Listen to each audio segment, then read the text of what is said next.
Hello everybody, thank you all so much for watching this YouTube video. Today I'm going to be making a DIY enclosure. This is going to be for a jumping spider, but this enclosure is going to look very similar to a lot of the other enclosures that you have seen on my Instagram, which is at jumping.spooters. You can use this video for inspiration or just copy it directly. The link for these containers is going to be in the description below. You do not at all have to buy an enclosure or container though. You are more than welcome to use something around your house, like Tupperware for example. Please make sure you watch my other YouTube videos as I give a lot of information about enclosures depending on the size and species of your jumping spider. Okay, so now let's get into the materials that I will be using today. We are going to be going over all the materials I have here and where I get them from. First off, we have our nameplates. I get these from the dollar store in a pack of 4. I use these so I can put the name of my jumping spiders directly on their enclosure.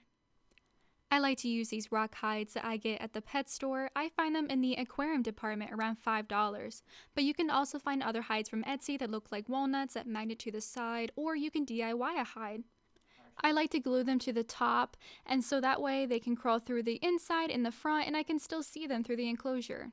I like to use a lot of different ribbon and different types of yarn for added decoration, and I use a lot of this to glue to the side of the enclosure so that way they don't slip and fall if they were to walk on the sides. I find these at the dollar store for around $1 each, but I also have a lot of things just lying around from other projects I've had. Here is the substrate that I will be using today. It is cocoa fiber that I bought as a brick, and then I have already pre-moistened it here and put the excess in this bag. And I also have some moss. Like mentioned before, you don't have to use substrate if you missed enough or you just have high enough humidity in your home. You can find the moss and cocoa fiber at most pet stores or online for about $5 to $8 each. I also use a little bit of wood in my enclosure for a natural look. You can also do something else that's similar, like cork bark for example. All of these you see here I found at the dollar store, or you can find them at a hardware store. The rectangles that you see here were actually like the one long one on the side, but I had cut it up into these. Here are some rocks I found outside, but please make sure you clean them very well, as you don't know what is on them, and especially be very mindful if you use insecticides outside, as that can be very harmful to your critter. Here are some tools that you might find that you will need while creating your enclosure, though not all of them are necessary. These are just what I will be using today. Here's a lot of floral that I will also be using today. These are just things that I have found at the dollar store, around my home, or from other projects that I needed them for. Sometimes I like to use these miniature garden or flower pot decorations to make my enclosure look a little bit more like Fantasyland. If you use these, you'll want to make sure you secure these down well, as some could be kind of heavy and fall if you move your enclosure around. For the actual enclosure, I use grid paper and I mark the placement of the holes with a pen so I can use it as a guide that I tape onto the enclosure while I'm drilling the holes. I make the holes pretty small so that way if I ever put anything else into the enclosure like fruit flies or babies, they won't be able to escape. I do all 3 sides plus the lid. Now that we have everything that we need, let's get started. So the first thing that I will be doing is making a platform. I'm taking these 5 popsicle sticks and then I'm going to place these other 2 on both sides to complete that square shape. This is going to act as our support for that platform. I am putting glue onto those 5 popsicle sticks first and then adding those second popsicle sticks onto the glue. I will be using hot glue. If you are also using hot glue, then just be very mindful. It is super hot and I burn myself all the time, so be extremely careful. And if you are somebody who needs parent or guardian permission, then please make sure you're asking permission before doing this. I like to cover my support beam with this ribbon. I found it at the dollar store. It's called floral ribbon. It doesn't really feel like ribbon. It kind of feels like a plasticky texture, but I really like how it makes it look like the stem of a flower. So we're just hot gluing it here, and then we're just wrapping it all the way around and then applying another layer of hot glue just to finish it. It's time to add the pedestal on top. So we're just taking this piece of wood that I showed you in the beginning of the video that I pre-cut, and then I'm just going to glue it right to the top and let that dry too. I'm gluing 2 other popsicle sticks so that way we can form sort of like an anchor that we can bury inside of our substrate, just because I don't want to have to glue it to the bottom. But if you're not using substrate, then you could probably just glue yours to the bottom instead, and then you could just cover the glue with some flowers or moss, for example.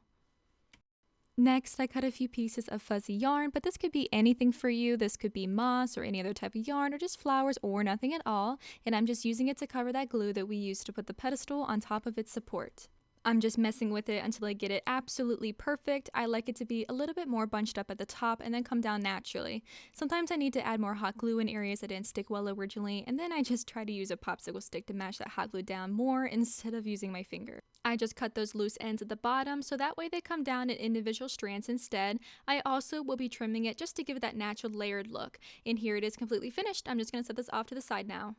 Here's the hide that I'll be using today, which happens to be this rock. I'm just testing the placement here inside the enclosure before I glue it. I'll be applying that glue to the top so I can put it back where I liked it, and here's how that turned out. I had pre-tested this inside my enclosure and decided that I needed to cut off a little bit more in the anchor because it didn't sit as far into the corner as I liked. Before I test out those cuts I just made, I'm trimming a piece of this burlap ribbon here. I'm going to be using this to glue to the platform, and then I'm going to be gluing the other side into the corner of my enclosure. For the piece that's going to be into the corner, I just have to fold down the sides of the burlap and then I hot glue that into place. I like to do this to make sort of like a ribbon walkway of sorts. Since it's finished, I'm hot gluing it onto the platform on the side that I want it to be on, and then I'm just going to set this aside for right now as well. Next, I pulled out some floral that I'll be using and already trimmed those to size. I'm just kind of putting them together just to get an idea of how I want to place them in the enclosure. I'm happy with this look, so I'm going to glue them all to one another because it's easier to put one whole thing into the enclosure instead of three separate things. I'm just applying a little bit of burlap string to the bottom just to keep it all together.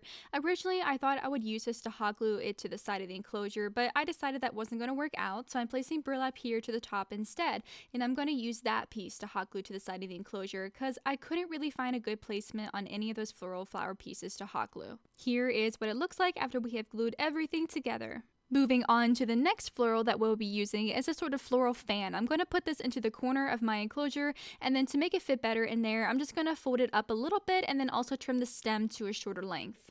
Now that we have three major pieces for our enclosure, we can start adding in some substrate and put those into there. Again, you might not be needing substrate, but I will be using it today, and I'm just going to fill it in enough just so I can bury some of those decorations that we made. The first thing that I'll be placing in there is the platform. You can see how I'm using those popsicle sticks at the bottom to act as an anchor. To secure it, I apply a little bit of hot glue to the corner and press it to the enclosure. I'm just adjusting that bridge so that we have enough space to add in our floral fan. I'm going to glue both sides of that fan so that way I can get it nice and secure into the corner of the enclosure. Next, I'm going to be gluing in that first floral piece that we made. I'm gluing it right on the burlap here, then I'm placing it onto the opposite wall that we put the platform on. Since we have those three decorations securely placed into there, we can go ahead and start applying some hot glue to the edge of our ribbon bridge and then placing it into the corner of the enclosure. Afterwards, I'm giving some shape to it because it has some wire in there that I can pinch. Then I decided to add some moss to the bottom just to kind of cover the stem of that fan because I could still kind of see it. Not to mention it's good for humidity as well. Here you can see what we have completed and accomplished so far. I think it looks really good with everything in there. I'm taking another piece of wood and I'm gluing it to the opposite side of the enclosure that the platform is on. I cut more fuzzy yarn so that way I can glue it to the bottom of that platform there just to give it a more natural look on the side of the enclosure.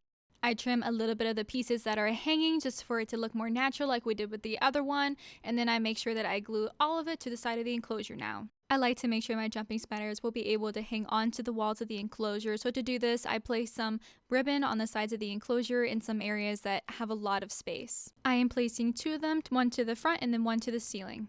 It's time to add a little bit more floral to the enclosure, so I'm using this vine that I have in my room that I just didn't really want anymore, and I'm cutting off some leaves of the size that I want in my enclosure. For the first leaf, I'm using the fuzzy yarn again, and I'm going to glue it to the leaf, and then I'm just going to trim it up and fix it up to the proper length, so that way when I put the whole leaf with the yarn into the corner of my enclosure, it kind of falls down naturally. For the next few leaves that I cut off of that vine strand, I'm just going to be gluing them into a few other open areas on the enclosure wall just to kind of add more detail and texture and more places for the jumping spiders to crawl on, hide on, or just to sit on during the day. The last floral piece that I'll be adding into the enclosure is this single strand. I'm just cutting it to size and then I'm hot gluing it next to the platform that we created. Now that we are all finished with all the floral pieces and mostly all the wall decorations, here is what it looks like so far. So now the only things that we have left to do is just add some little walkways to the rock from the little platforms, and then we just need to make a name tag. Before we do any of that though, I did decide that I wanted something in the corner of the enclosure that is between the rock hide and the ribbon walkway. I tied the burlap into a knot that we'll use later, and then I ended up trimming off some of the length. And then I decided to add some more of that fuzzy yarn to the knot just to give it some more texture. I'm gluing that knot that we made in the beginning just so that I had some place to glue it to the rock. I let the loose strands just kind of hang freely. We are finally starting our braided burlap string walkways that we will be placing from the platforms to the rock hide. I'm going to be making 2 of these walkways. Both of them are going to require 3 strings of burlap each that I have already kind of cut to the length that I feel like they'll need to be. I tie a knot on one end and then I just braid it off screen. Then I glue both ends of the string and then I apply it to each pedestal, and then I apply the second burlap braided walkway from one pedestal to the rock hide. You can see how they both turned out. So I have one going from this platform to the pedestal and then from the platform to the rock hide. Since we've pretty much finished with all of the decorations pretty much, here you guys can see all of those leaves in the back and that other floral that we added. You guys can see how everything on the ground looks, and then we're turning it over here. You guys can see the fuzzy yarn there underneath that platform, and then the fuzzy yarn on that other vine leaf that we added up top into that corner there. Lastly, like we talked about, I have our nameplate here so that we can put the name of the jumping spider that's going to be living in this enclosure, which happens to be Moody the Spooty. And right here I have this chalk pen thing that I got from the dollar store. It really is not like a chalk pen at all. It kind of feels like an eyeliner pencil or like a wax pencil, so I would not recommend it at all. I did have to rewrite the name a bunch of times just because I wanted to write it in very skinnier, tinier letters, just because I had a lot to write on something so small and what I was using to write with is really round. But in the end, I think it turned out the best that I could do. All that is left is just hot gluing that to the outside of our enclosure where I want it to be, which is just to kind of hide that little mossy, fuzzy yarn area there. Now that it is complete, I really am extremely happy with the way that it turned out. I think it looks very beautiful and kind of tropical. I know all of yours probably turned out just as awesome too. Since Moody the Spooty is a little bit older and a little bit bigger, I am so excited that she gets a bigger upgraded enclosure now. Thank you all again so much for joining me in this YouTube video. Please make sure you check out my other YouTube videos and also don't forget to look at my Instagram, which is @jumping.spooters.